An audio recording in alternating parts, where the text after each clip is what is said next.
unfortunately, if teenagers think the only time we talk to them is about school and stuff that they find difficult sometimes to talk about, then they associate in their head talks with mum and dad equal pain.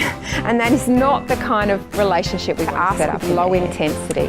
Young people are allergic to having conversations with adults who seem tense, stressed, irritated, worried or mad all the time. 3 is asking about the details. So instead of just how was school, you ask some specific questions like, for example, so what's shaping up to be your hardest subject so far? Is it kind of hard to concentrate in your freeze with everyone else around, or do you manage okay? Who did you hang around at lunch today? Is Joe still grumpy with Sam? How'd you go with those biology questions? Any bits of today you felt worried about? Now, not all at once, because you want to sometimes, right? Something wrong. Take a guess and go, look, I could be totally wrong, but it seems like maybe it's this. Or you ask a question where there's an either or in it. So you go, is it kind of more this stuff or more this stuff that's hard?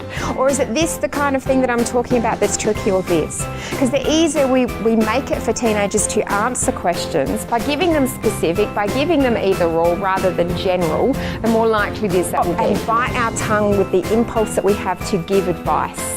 Because we're so good as parents at giving advice. We have really good advice, right? If they'd just listen to us, it would be all fine. But unfortunately, what we know from learning principles is that when you're telling people something, they have a far less active brain than when you're asking them something.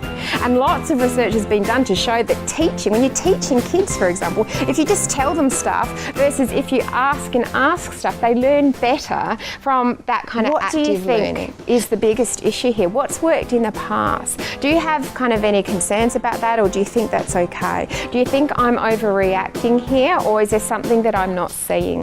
What do you think might be a way forward here? Is there anything else that I don't know that's important to is the picture that I'm missing? We either let it go or take a stand.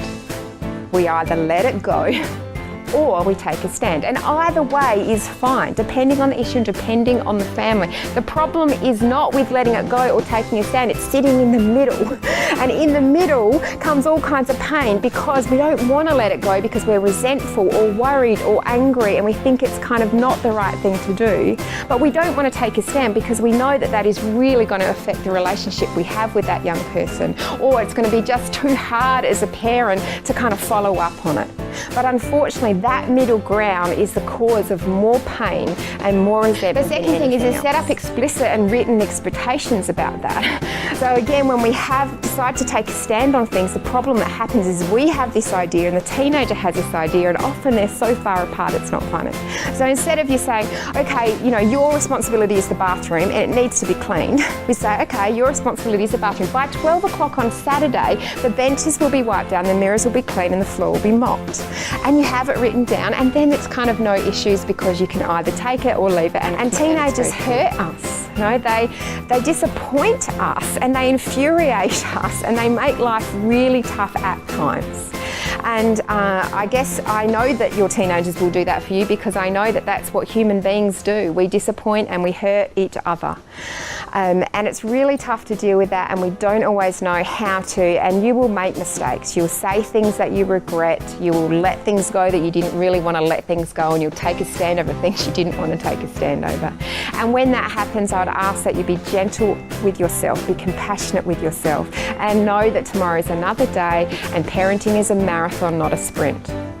Because I know that when you're compassionate with yourself, you're compassionate with your young person. Because being a teenager, I'm really sorry you're going through that. That sounds hard. I'd find that difficult. I think you're doing a great job. I'm so proud of you. I wish I could help more. What that does is that says to the young person that I'm on your team. I'm on your side. And most of all this year, that's what we want.